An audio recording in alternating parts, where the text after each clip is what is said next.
Jasmine Crockett isn't just a firebrand congresswoman. She's a lawyer, a strategist, and a woman who doesn't blink. So when Senator Tim Scott came for her in a live hearing, he thought he had the upper hand. He didn't. What followed was a three-word response that left the room stunned and Tim Scott unraveling on national television.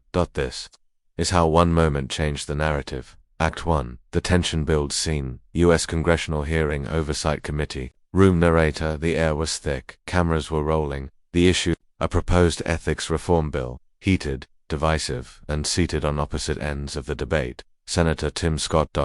Polished, presidential hopeful. Representative Jasmine Crockett. Sharp, unapologetic, and unafraid. Scott had been invited to advise on the bill, but he had a different agenda: to make an example of Jasmine. Tim Scott, leaning forward. What I find troubling isn't just the content of this bill, it's the tone, the hostility, the complete lack of decorum some members bring to this chamber. Frankly, it's embarrassing. His eyes glance at Jasmine. Everyone notices. Act 2. The subtle shot scene. Tight camera zoom on Jasmine's expression. Steady. Narrator. He didn't name her. He didn't have to. The entire room knew where that comment was aimed. Jasmine leaned forward. Didn't raise her voice. Didn't interrupt. She waited. Tim Scott continuing smugly. And when lawmakers resort to personal attacks, emotional theatrics, or race-baiting rhetoric, they don't just degrade this chamber. They disgrace the people they claim to represent. Soft gasps. A beat of silence. Jasmine uncapped her pen, looked straight at him, then said three words. Greater than say it plain. Act 3. The room stops. Narrator voice sharpens. Say it. Plain. Three words. No shouting. No cursing. No games. Just a demand for truth. The room froze, because everyone knew what Jasmine meant. Don't hide behind coded language. Don't dance around what you're afraid to say. Say it. Say it out loud. Own your bias. Scene. Tim Scott stammers. Slightly. Adjusts tie. Tim Scott visibly uncomfortable. I don't. This isn't about you personally. Representative Jasmine leaning in. But it is. You just referenced me without saying my name. You talked about hostility when I've done nothing today but speak facts. You talked about race baiting in a conversation I hadn't racialized until you walked in with your condescension. Narrator. The tone had shifted. Scott tried to recover, but Jasmine wasn't done. Act 4. The dragging begins scene. Crockett reading directly from bill text. Jasmine Crockett. Let's talk about decorum, because I've seen men in this chamber pound the table and shout, yet no one calls them emotional. They've seen white colleagues accuse others of lying to their face and no one says they lack dignity. But the moment a black woman raises her voice, suddenly, it's hostility. Narrator. The room was silent. Even Scott looked exposed. Narrator voice low. Dramatic. And it wasn't just the chamber watching. By nightfall, Twitter had clips, TikTok had duets, cable news had talking heads.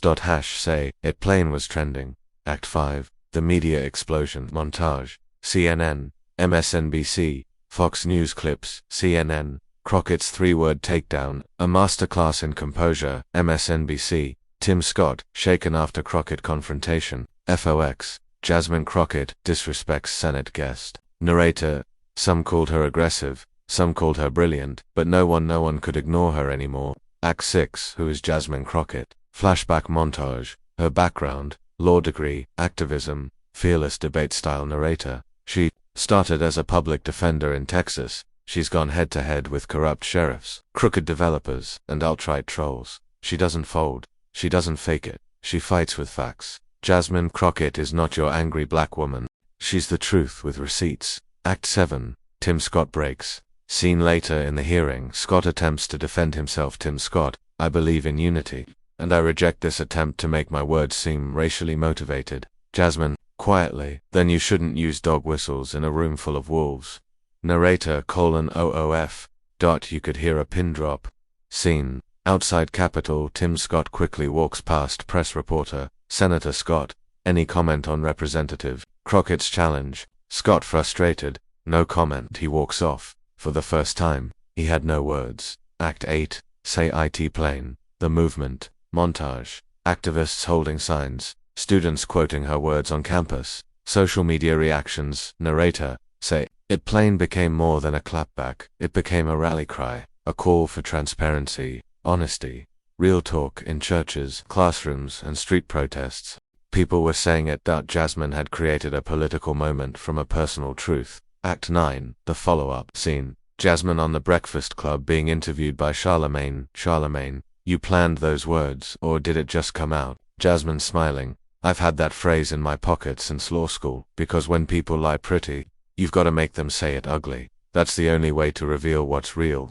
Act 10, the legacy scene. Weeks later, a congressional vote on ethics reform passes. Jasmine walks through CapitolHallway.com and victorious narrator. The bill passed. The moment was sealed in history, and Jasmine Crockett, her name was now mentioned in presidential strategy meetings. She wasn't just a rising star. She was now unignorable. All because she didn't shout. She didn't insult. She just said what needed to be said. Say it plain.